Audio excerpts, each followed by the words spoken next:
Now, panic not, these are not all my notes.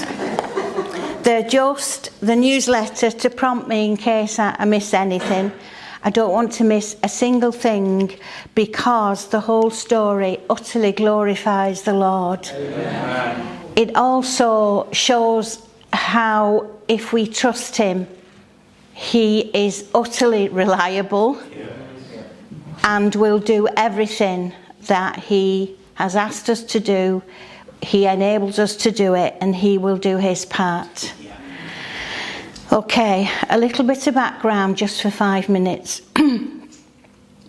I was saved in 1970, Peter in 73. From that moment, from the minute we were saved, we had a calling on us to Israel. The Lord had us in the Old Testament more than the New, as new believers, because he wanted to show us the prophecies concerning the Jewish people, because the calling on us is the gospel to the Jewish people. It is the whosoever when you're there, of course. You don't miss an opportunity, but it's to the Jewish people. So we've always worked with the Jewish people, both in the ex-Soviet Union and in Israel. So our background is mainly the Jews. But in emergency situations, it's the whosoever, isn't it? So we never say, oh, we can't help you because you're not Jewish. That's not the case. But God does lead us to the Jewish people each time in a place that we may have never been before. So that's our background. For all that time, we have worked amongst the Jewish people, knowing the prophecies that we're in the days of now. 40 odd years ago, where people thought we were, when we were sharing the second Exodus and them going home and the need for the gospel before they go home or on the way home or when they get home, wherever it's the gospel. People used to say, you know, you're off the wall. Imagine in the 70s sharing about the things that's happening now. People thought we were off the wall. They don't think that now. But when they came back to us to say, well, you did tell us this, we said, no, God told you that. We just told you what was already in his book. So that's our background.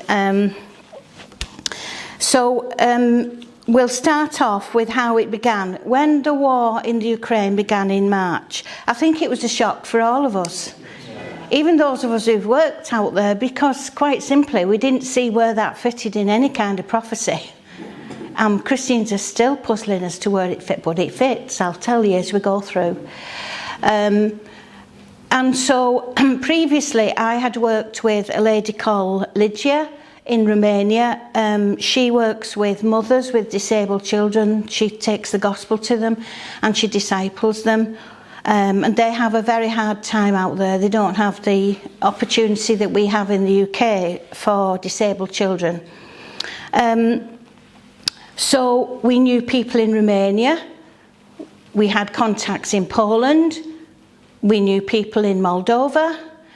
And I'm watching the television and it says that the Jewish people from that side of Ukraine are coming over the border into Moldova, and then from Moldova into Romania on the way to Poland. And I'm thinking, and I'd only asked, well, I'd complained, I have to admit, sorry Lord, I complained, I did, to the Lord. I said to him only 2 weeks before that war broke out, Lord, I'm fed up, I just feel like we're treading water. We're not doing anything right now. Really. And then the war started. And then I realised that we had contacts in these places and we could help. And I thought, most of the Jewish people are out there in the Soviet Union, and hundreds of thousands, if not 1 million or more, are in the Ukraine. And we thought, what can we do? So, as has been said this morning, technology is a wonderful thing. From my sofa, I sat there with my phone and a computer, and we worked out a safe route, preferably for the Jews, but for anyone in need as it happens, via Moldova, the church in Moldova that I knew, and via then over the border into Romania with Lucia and her helpers, and then from there into Poland with our co-worker in Poland. And I thought, yes, we can be doing something. So we set up an escape route. We shared it in the newsletter, and people started to give to help, because they know that any work we do is underlined with the gospel. As Paul says in the epistles, it's no good giving them words if you don't show the deeds and actions that they're in need of at that time. Then they will listen to the gospel. And that's the truth that we've proved over the years. So the background to the story I'm going to tell you, well, it's not a story, it's a testimony, is that many people came through Romania, and I'd asked Lucia to make sure that she looked for the Jewish people. And she said, how? I don't work with Jewish people, even though her parents had worked with Pastor Wurmbrand and she understood the situation of the gospel to the Jews. She'd always worked with Gentile people. And she said, how? And I said, well, go to the border and ask the Lord to point out the Jewish people. Whether she thought I was mad or not, I don't know, but she knows the power of God, so she shouldn't have thought that. But anyway, that was my answer. So when they started to pour over in the beginning, she went to the border and she said to the Lord, Lord, can you point somebody out that's Jewish, please? She has ladies from the church who'd also offered their apartments. So altogether we had 8 apartments that we could use. And these 8 ladies, Lygia and the 7 ladies. Anyway, the Lord turned her eyes towards the left and pointed to a car and said, go to that car. So she obeyed. She went to the car. And she said to the gentleman in the car, excuse me, are you Jewish? With his big beard. And he said, my dear, I'm a Messianic Jew. Yes, I'm Jewish, all right. And so she said, a Messianic Jew? He said, yes, this is my wife. And she said, well, would you like to have somewhere to stay tonight in my apartment? And she said, we're working with someone who works with Jewish people, and I've come to see if we can offer Jewish people a bed for the night. And he said, yes. Now, the situation is that if you have an invitation from someone in Romania, you can then come over the border, because the queues were, miles long. And it was snowing then, and the kiddies and the babies were there. And so she said, well, I have the car here, follow me. And he said, well, just a moment. He said, while we've been waiting in line, there are 2 coaches behind us full of mothers and children. And they have asked if they can follow me anywhere I go, because they have no male amongst them and they want some protection. And so I have said, if I am invited anywhere, I will take them also.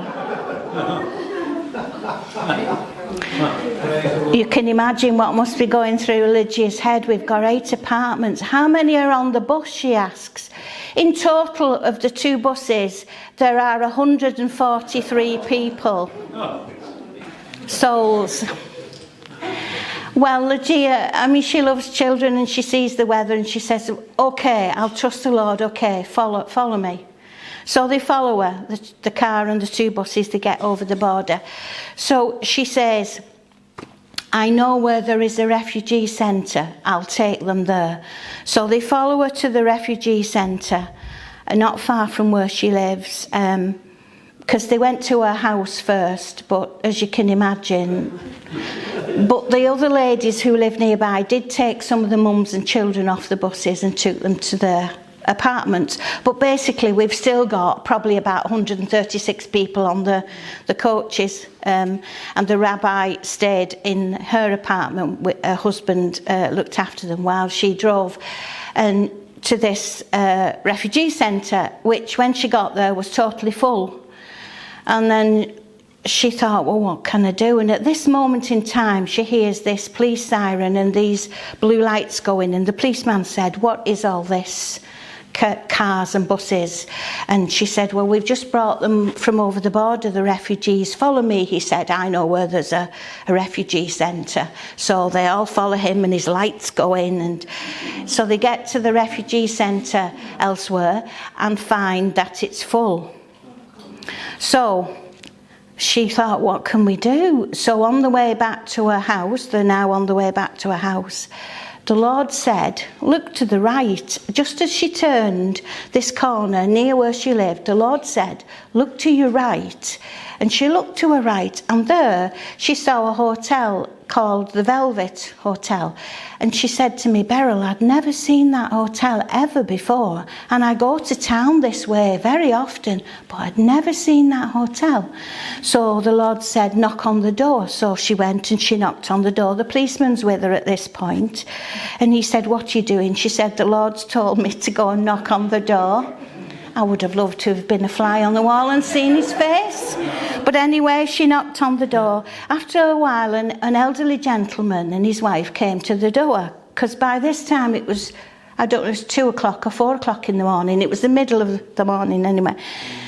And so she explains to him that she has all these mums and children and they've come over the border and they've been waiting days. They're tired and they're traumatised, and she's been to the refugee centres and there was no room. Did he have any room? And he said, well, I have 2 very big rooms and probably some bits of smaller places. She said, please, will you take them? She said, I'm working with someone who works with the Jewish refugees, and she said, they have money. We can pay for the refugees to stay. We're not asking for nothing. And he said, well, we'll come to some arrangement. We won't charge the full amount because it's an emergency situation. So all the mums and kids piled in. They were just sat or slept anywhere they could. They were just glad of the fact that they'd got shelter. There was a kitchen there and a laundry there, and they were told they could use these things. And so the following morning, Lygia and Nelu, her husband, went to the wholesale and brought all the food. And anyway, we set up a really good arrangement with that hotel, and it was a godsend. Now, that's the background. Now, in the course of Lygia taking in the Jews to her home, because she took Jewish people in her home, and very often they were already believers. There's a lot of believers, Jew and Gentile, in the Ukraine. They have the most believers in the whole of the ex-Soviet Union in the Ukraine. You can see why the enemy wants to go for them. And so one of the families in the course of the weeks afterwards that came was a lady and 3 children and her mother-in-law. And her husband was with them, and he was called Dima. Dima features in our story, but this is how we came to know him. So he stayed in Lygia's place and got to know her and her husband because they were a Messianic Jewish family. And he was a frontline army chaplain. He's a co-pastor in his church, but he's a frontline army pastor. And so he took them to safety to Germany, then called and stayed with Lygia and Nelu on the way back and kept in touch via WhatsApp. And she sent me his details and the videos he was sending of the bombing and everything, so we could all pray. That's how Dima comes into the picture. Right. Okay, so we leave that part now. So Lygia says to me, look, the people are everywhere and there's Jews amongst them. They're in the parks, they're on the benches, because they didn't all have money to stay in hotels, and the places were full for the refugees in a lot of areas. And her city, Yash, is the nearest place to the border, the nearest city. So they were all piling in there.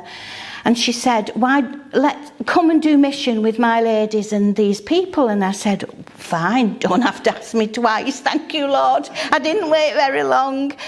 And so I booked my ticket to Romania, and in the week or a week and a couple of days that it took to sort that out and wait to fly out, things happen. So I fly out to Romania, and it was late at night, so of course I didn't see any of the streets. It was pitch black because they don't have the lights on there in the main like we do on the roads. And so the following morning we go out to do some shopping, food shopping.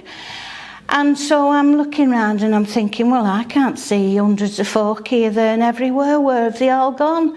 So I said to her, Lygia, where are all these people that I wanted to come and share the gospel with, you know, in the parks and on the benches?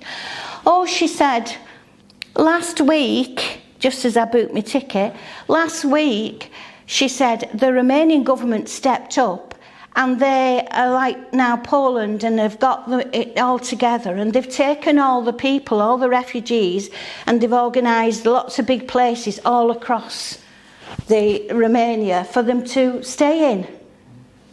And I thought, well, what have I come here for, Lord? I talk to the Lord like that, you know, I do. You should talk to him like you talk to your husband, your friends. You know, talk to him like that. Don't. You know, he wants not only a conversation, he wants a relationship with you. And so I said, what have I come here for then, Lord? They're all missing. And they'll not let me go in the refugee places and share the gospel, I'll bet. Anyway, Lygia said to me, and this is where we start the journey, she said, tomorrow we're going to Moldova. Well, I knew we were going to go to Moldova. She's got ladies there as well. She said, on the train, I said, oh, okay then. So I thought, well, I'll get them at the border in Moldova. I'll find some to share the gospel with.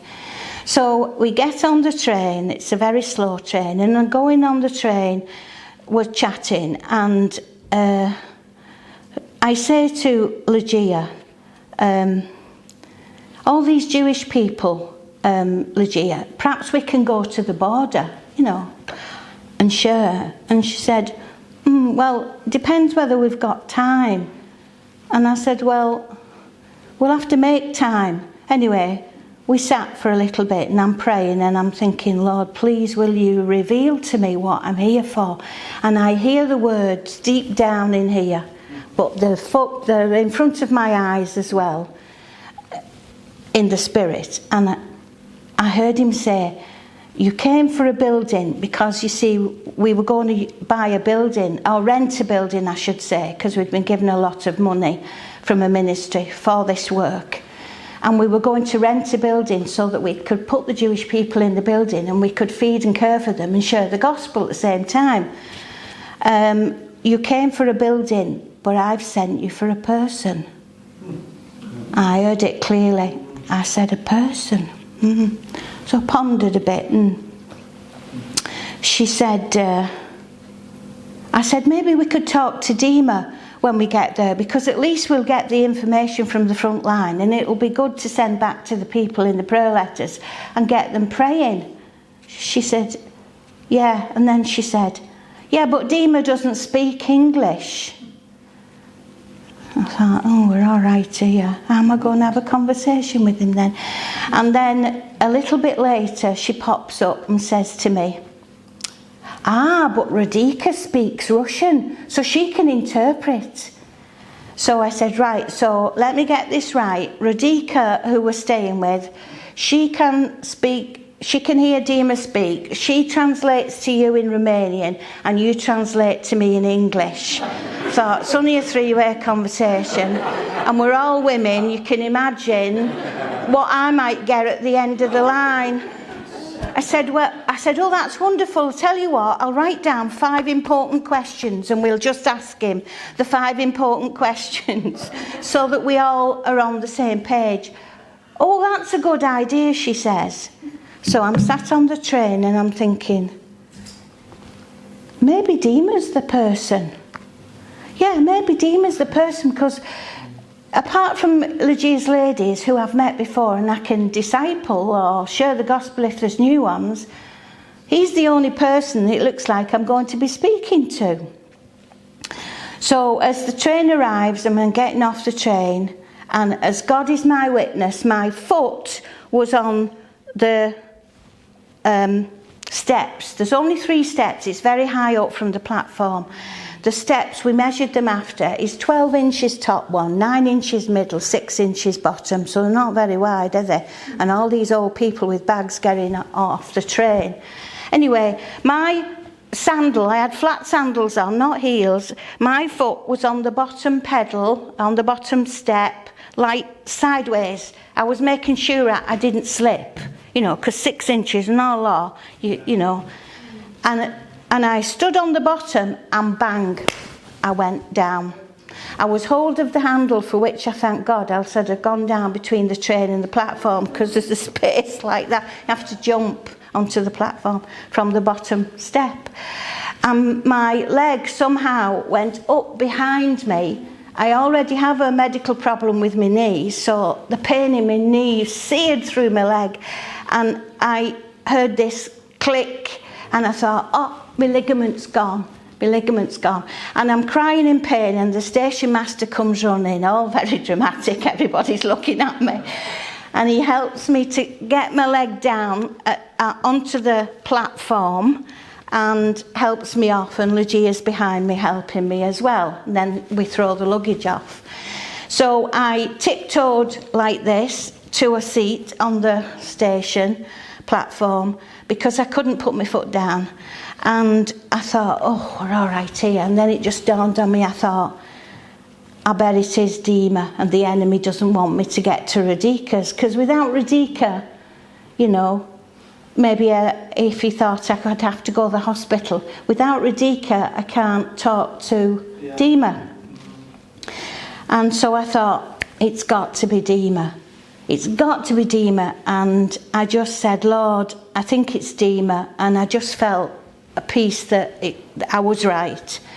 So she ran to the taxi driver, and she got the taxi driver. We got back to Radika's. Okay, Radika puts me in bed straight away, and you know, she's seeing that I'm okay, and she's bringing me soup, and she's bringing me drinks, and she said rest for the rest of the day. And Lygia came in to the bedroom and said, we've made arrangements for Dima to do a WhatsApp face-to-face conference with us tomorrow at 5 p.m. Moldovan time. I said, fine. So I rested the rest of the day and didn't really do much, just reading the scriptures during the day and resting. So let's now come to 5 o'clock the following day. Dima comes onto the WhatsApp. We're all sat on the settee next to one another. We've got it there on screen. And so Lygia introduces me in Romanian to Radika so she can tell him who I am, where I'm from, what our ministry background is, and what I've come here for. I don't know what that bit was, what I've come here for, because I wasn't sure myself at that point. But she probably said some mission, because I heard her say the word mission. So Radika tells him, and he says, you know, hello, Beryl. He knew at least that much English. Hello, Beryl. I said hello. So then he's chatting to us, and I said to Radika, can we ask him, before we go any further, can we ask him, what's the most important thing that he needs in his position? I thought, well, he's on the front line, he's with the soldiers, maybe we can help him in some practical way, because you know us Brits, we're very practical. We like a practical work to go along with the gospel. Well, I do anyway. So I asked him, what's the most important thing that you need? Wait till you hear the answer, because we nearly fell off the settee, the three of us. We just looked at one another. We don't get. So I said, what's the most important thing you need, Dima? So she translates. Back comes the answer. An industrial water filter. Thought it was going to be like bandages, tablets, Bibles, you name it. An industrial water filter? Yes, an industrial water filter. I just said to Lygia, just forget the questions, let's go with this for a minute. Throw the questions away. Radika, ask him why he needs an industrial water filter and why he's asking me for an industrial water filter. So he explains, and then she gives me the story. And this is the story. Well, Putin has bombed all our water pipes and systems and the factories and everything like that, and the whole thing, all this poisonous stuff from the different manufacturing companies have found its way into the water system and into underground and whatever. So we are using dirty water. And even the front line, we're using dirty water, and a lot of our children are very poorly. Now, we're speaking mainly about Nikolaev here, which is where the church is, where Dima is. This is his home city. And it's very strategic, as you'll see down the line. So he says, so we prayed to the Lord, what can we do? We need to do something. And the Lord reminded them that they had an ancient well in the church vicinity, in the grounds that the church are in. There's an ancient well. And the Lord reminded them about that well. So they started to look into the possibility, because they tried the water and it's dirty, of getting some filters. So they managed to get some filters from Poland, but they're only small and they really don't do the job. Yeah. So they know that they need this industrial water filter to get clean water for the people. So he's explaining this. So I said to him, well, how can I help you then? And he said, well, the Lord has given us a plan. I said, what's the plan? He said, well, the Lord has shown us that when we get this industrial water filter and the engineer fits it, and the price includes the engineer, I asked him how much the price was, and he said $6,000. Now, we'd had a big donation, so I said, you can have it. Because I learned from Jacob Prash a long time ago, you can't preach the gospel to dead bodies. Well, you can't, can you? You've got to keep the people alive first. This is the number one thing for super spiritual people to realise, that you keep the people alive first with the practical, and then you give them the gospel, right? So he laughed and said, I like you, lady. He thought that was very funny. So he said this was the plan God gave them. They were to get the industrial water filter, they were to put it in place, well, the engineer puts it in place, and then the people, they would let it be known, the people would come from far and wide. We're not talking hundreds here, we're talking thousands. And over a long time, many more. They would come for the water, and they had a group of people who had made a rota from the church, and as they drew the water, they were giving them the gospel. So I said, so now I understand God's plan. Now I know why I've come. You want me to give you the $6,000 so that you can give physical water with the water of life, spiritual water. And he said, got it in one, lady. Yeah, I like Dima. So I said, it's yours. I'm giving you the $6,000, it's yours. I've never been able to say that before because we're not rich. It's wonderful to be able to give somebody $6,000. Anyway, so now I understood the plan. God had shown them the well, told them what to do, what they needed. So at that point, they'd started, this is weeks before I arrived, they started to pray that someone, God would send someone who would give the money for the filter for the well.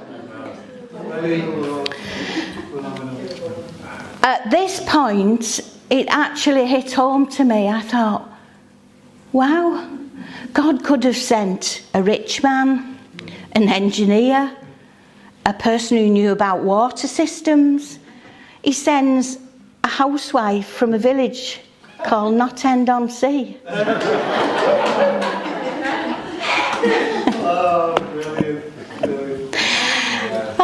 You see, God can use anybody. Anybody. I'm telling you, you just have to be willing to go. And so this was the plan that God had given them.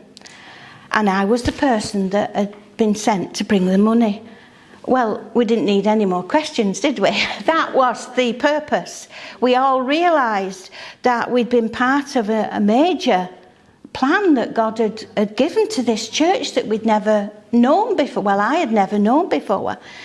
So,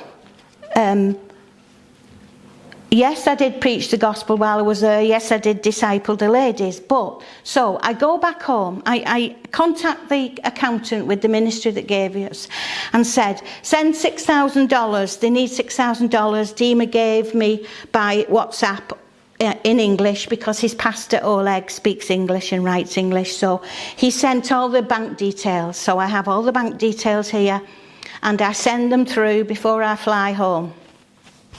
So by the time I get home, probably the day after I arrived, the amount of money had gone. Well, it worked out at 5,500 in sterling, and it had gone in sterling. Now, this is where the real battle starts. Oh, see now, this is why I have my notes here. I've forgotten something very important. If you've got your Bible, turn to 2 Chronicles 32.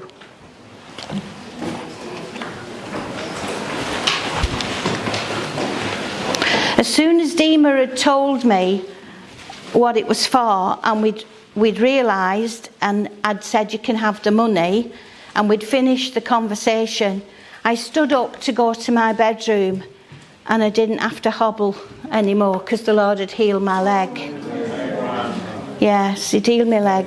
And so, you see, because the job had been done, so I got my leg healed, that was fine. Praise the Lord for that. And I went back to my room, and Legia said, well, Radika's just cooking us an evening meal. It'll be about an hour or so. I said, it's fine, I'll go and have a read of the scriptures while I'm waiting. I sat down on the bed, and the Lord spoke 2 Chronicles to me, okay? So I'm turning to 2 Chronicles, and it fell open. Now, I don't advocate this as something you do and it falls open and that's what God's saying, because that's not always the case. But He'd said 2 Chronicles, and as I was turning, I opened at this page and 32, and I felt to read 32. And what's 32 about? It's about God giving Hezekiah the plan for the water wells when Sennacherib attacked him and tried to block them all off. And I thought, Putin, Sennacherib, Putin. And the Lord's giving this church a plan to give them physical water and spiritual water. And I read about Hezekiah from 1 to 12, and I thought, wow, God gave a plan all them thousands of years ago so that He had water. And here today, in our day, in my lifetime, including me being involved, He's given this church a plan for the water wells again, in a different way, but yet to keep them alive, like here. And I knew that was the seal on the fact that we'd done the right thing. It was the right thing. And so God was showing me in His word that yes, that was the plan. So now I'm home, and I hear from the accountant that they've sent the 5,500. So I let Dima know that we've sent it, and it'll be X number of days, it'll be in their bank account. So after a few days, we said, it'll be in the bank account now, go to the bank. So they went to the bank, and the bank said, no, we haven't got $6,000 for you, no. And then I said, well, it was sent to sterling. And he said, but we haven't got a sterling account. We only have a dollar and a euro account. So then they went to the bank manager, and the bank manager said, we can't put it in your account because you haven't got a sterling account. Now here comes the battle. The enemy does not want that clean water. and the gospel together. He does not. And so, but the Lord has a plan, and the Lord is sovereign. So, people were saying around me, and to me, writing and all kinds of things. Oh, you know how corrupt they are over there. You'll not get that money back. It'll go missing. You'll not get the money back. And I thought, just a minute. This is God's money. The devil can't steal God's money. I'm going to stand on the word of God. He is sovereign. He sent that money for that well. And the enemy will not take it. So, because we'd requested it back as well, immediately that we realised they hadn't got a sterling account. And we requested it back. And so people were saying they'll not send it back. And the international banking people were saying, well, we don't know where it is. And they're saying they haven't got it and all of this kind of thing. And I said to Dima, right, Dima, this is what you do. You go in the bank and you tell that manager that is God's money. And on pain of his life, if he steals or anyone in that bank steals that money, end of story.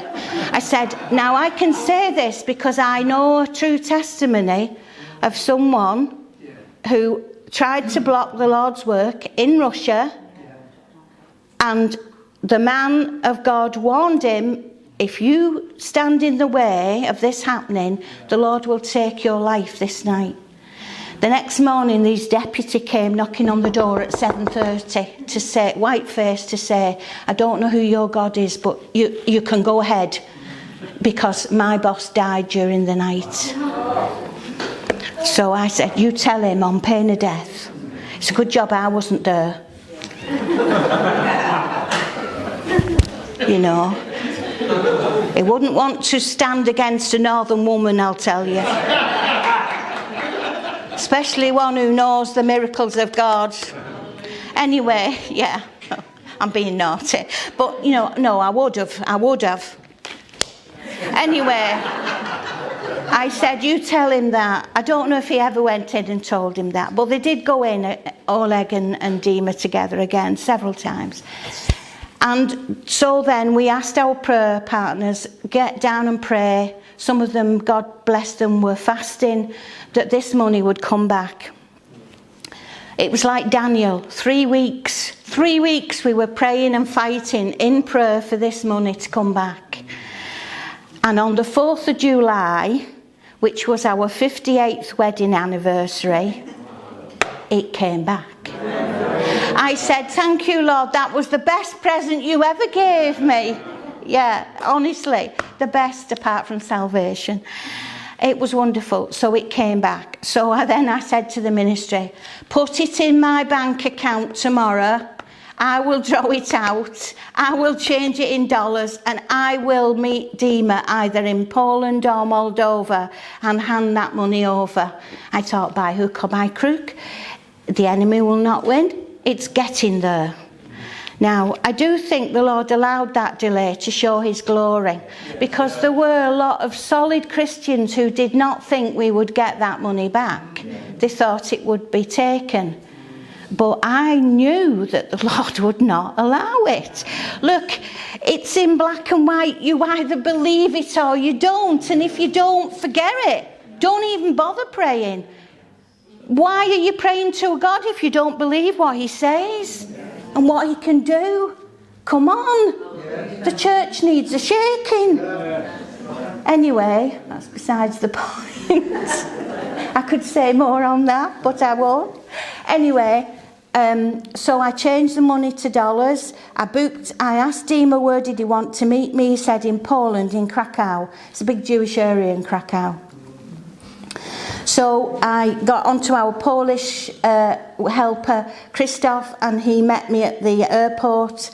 And he was my interpreter in Poland and my driver, and God bless him, he was an absolute treasure. Anyway, so I arrive. So before I go, everyone has this information in the newsletter. They're saying, we'll pray for you, because, you'll get stopped at the airport with having all that money on you. And I said, yes, I know that.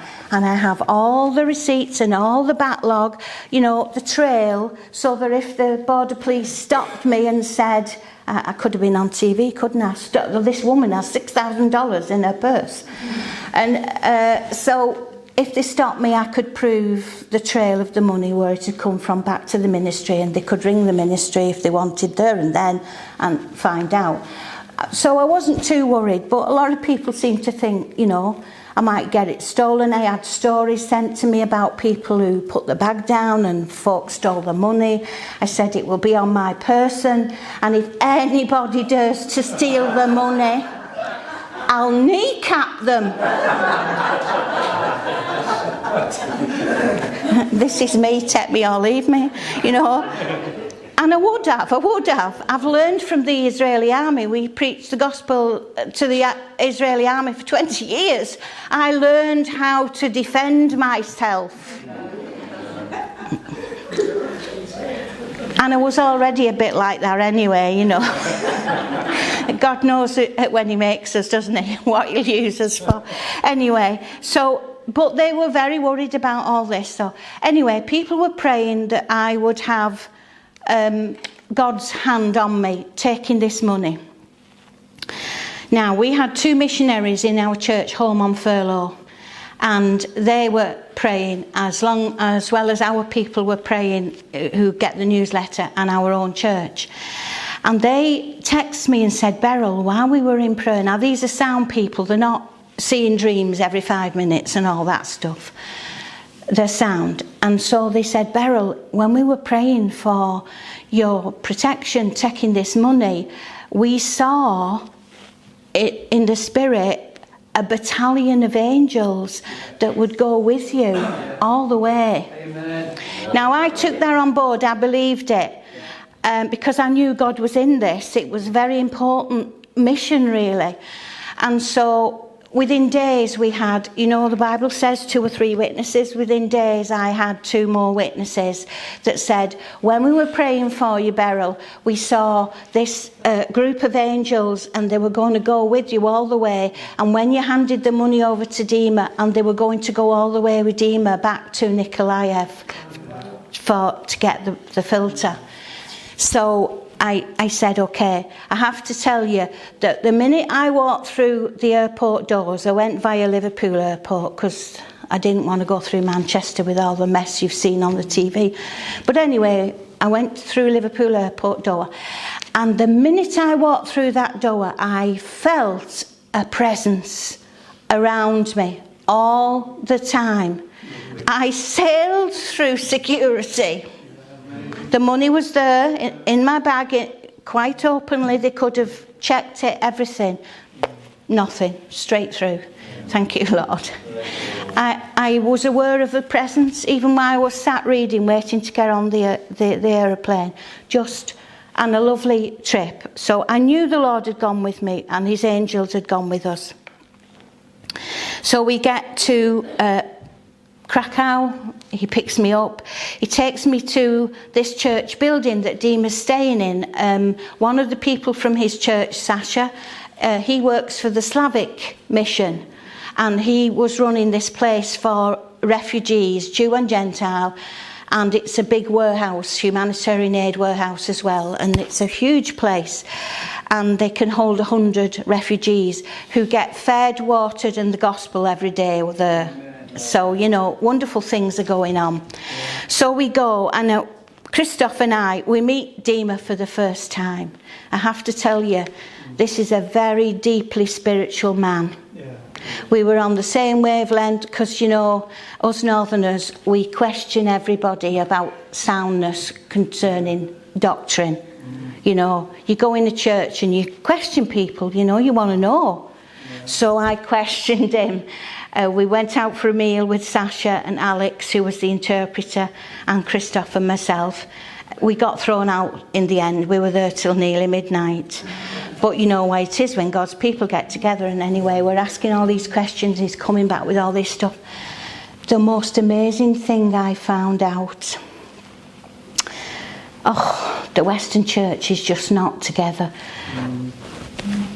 over the last 10, 15 years, their church, along with other churches, both Messianic and Gentile, have been having major conferences to share God's purpose for Israel and the church's responsibility to Israel and the second Exodus. And they are all up and ready, waiting for the Exodus to happen. They have refuge houses ready. Yes, we have some as well in the UK and other places we know about, but not like they've got it ready. They have transport waiting ready. They have people who've bought ships ready. It's amazing. And he said, we're in unity on this. Not necessarily everything to do with doctrine, but on this subject, we are in unity. He said, all over, the churches all over. I'm not saying every single church in the Ukraine, but many, many. And he said, we have it waiting. And he said to me, we know that we have to go in and rescue the Jews from the Soviet Union when he closes it down, very near. When he closes the JA down, the Jewish agency, which is threatened, and the businesses, the Jewish businesses, which is threatened to close down, they'll start to want to come out. It's going to happen soon. So he said, we've to go in and we've to rescue them and we've to bring them to the border. They know this from God. We've to bring them to a border that we can get them over into a Western country. I said, well, like Finland, Poland, Germany, yes. Because we used to check the unmanned borders when we were working in Finland, and in Poland we know the refuge places there. Anyway, he said, so we're all ready. I said, we're not anything like ready. Yeah. We're not like anything ready. Dima, what sense do you get in your spirit of when this might happen? He said 12 to 18 months. I said that's what I believe as well, which is true, and I've said that in the newsletters previously, so people know that that's true. I said that's the sense I get. Now neither of us are saying it will happen then. God may hold it back for other reasons, but see now this war in the Ukraine has a reason. He wants Odessa port. Yesterday and Friday, Nikolaev has been terribly bombed. This is where the well is. This is the city and the church. It's been terribly bombed. They've had many dead. They're still bombing them today. Please add your prayers to those others that we've asked, that God will supernaturally cover the church and the well. We need that to be done. And we know God doesn't send us on wild goose chases, so we believe it will be done. But he said he wants Odessa port. I said, yes, I know why.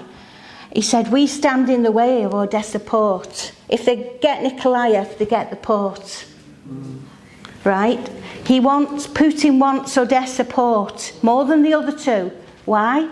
Because it's the nearest port by ship through the Black Sea to the Mediterranean, to Israel. He has stockpiled for years all of the weapons in Syria. They are now, the ungodly alliance is now together, Iran, Russia and Turkey. Syria's in there as well, but she's not a big entity, but those three, they've had several meetings. One of the meetings was about their right, Russia, Iran and Turkey, their right to land and oil that they think belongs to them. Now, Hezbollah in Lebanon is an offshoot for Iran, and they're forever trying to get to the Karish oil rig to blow it up because they say it's our oil in our land. No, it's not. Back from Genesis, when Jacob blessed his sons, it was spoken of that they would find oil at the tip, and they did, and it's rich oil. Now, we said in our newsletters months ago,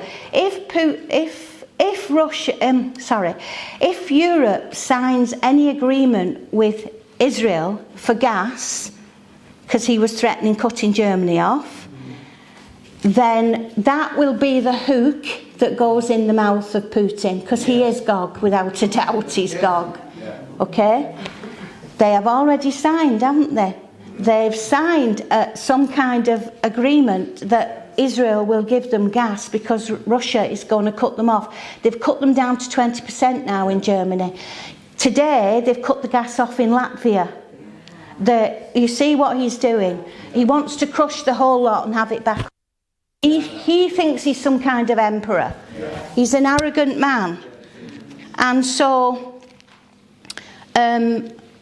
we have now a situation where the weapons are there in Syria, just over the Golan. Little Israel's been going in for a couple of years and keeps bombing all these new additions to it. Thank God for them. And into Iran in bombing the nuclear. They're 1 week away from making a nuclear bomb, Iran. 1 week away from making a nuclear bomb. Now, it's only Israel that's going to do it, and she's threatened Iran. She will do it, and she will do it. And God will go with her. But we think it's the gas situation that will be the hook that God puts in the mouth of Putin. Because without the gas to Europe, even though he sold $1 billion worth to Iran, without the gas to Europe, he doesn't have the money. But he thinks because he's got the gas to Europe, he has the power to control them. But in comes little Israel and stops that control. He is furious. Iran hates Israel with a great hatred. And now Turkey thinks she's entitled to some of that oil and some of that spoils. And it is an economic war, the Ezekiel 38-39. They come for spoils. The Abrahamic Accords are the ones that it speaks about, the people from Dedan saying, what are you doing that to Israel for? Why are you doing that? But she doesn't do anything. These are the Arabs in the Arab Accords. Where we've come in all this, I don't know. But the war in the Ukraine is specifically going to either bring about the second Exodus in Russia when he cuts everything Jewish off there, or they're going to get Odessa port, which I hope they don't. But I don't know what God's purposes are in the prophecies. I only know that that's the shortest way into the Mediterranean. Yeah. And it makes sense, doesn't it, if you're Putin, to go for that. Whatever happens, I can't tell you because I don't know. I'm not a prophet. But it's all tied up together. So, in that realm, can I say that it is most important that if we can't go and do something, to get on your knees and pray for the salvation of the people in the Ukraine, both Jew and Gentile, but specifically Jewish, because as we've rescued them from out of the Ukraine through Moldova and into Poland, when they've gone to the JA in Krakow, if they're non-believers, they've been refused Aliyah, which they can do because the Interior Ministry is run by the Yad L'Achim, the ultra-Orthodox. But we have got believers back, but they're probably new believers, unknown believers. But if you're a pastor or an evangelist, you're a known believer. Yeah. You don't get back. So, but we need to pray for the Jewish people. Because let me tell you something else that's come true. Jeremiah 16:16. I will send fishers for them, and then I'll send hunters. Now Chernobyl was a hunter, and we were fishers. Our name's Hunter. But in April, a new brigade joined the Russian army. Before all the dead in Bucha, and Dima has had to bury some of those people and document it for the Hague for genocide and all of that. It's been terrible.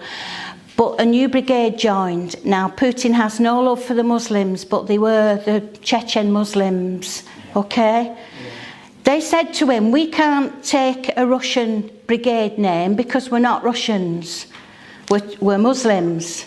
So they said, we need a name for this new brigade, because he got the Chechen Muslims to come as a brigade, and he said, you'll be our clean-up brigade.